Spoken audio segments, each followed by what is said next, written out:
Okay, let's move on to speaking part 3. Describe a person you would like to study or work with.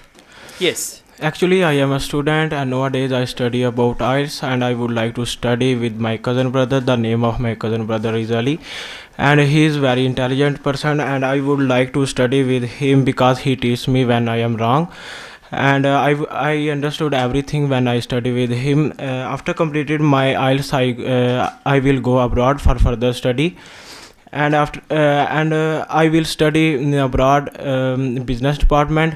According to me, a business is good in our country. That's it? Only 30 seconds. So you should speak for minimum 1 minute. Okay? Yes. Alright, let's go on to speaking part 3. Why do some students like group studies?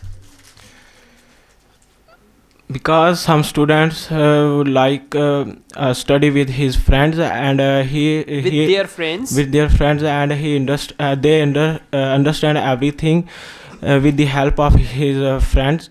So it is so according to me, a gathering study is a good for every student. Okay, group study. Group study.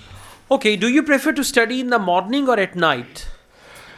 I prefer to study in morning because in morning I do breakfast. And I am fresh. And in morning the lesson which I study I understand very clearly. Okay, this is good. Just work hard with part 2 and try to speak for at least 1 minute. Okay? Okay. Thank you.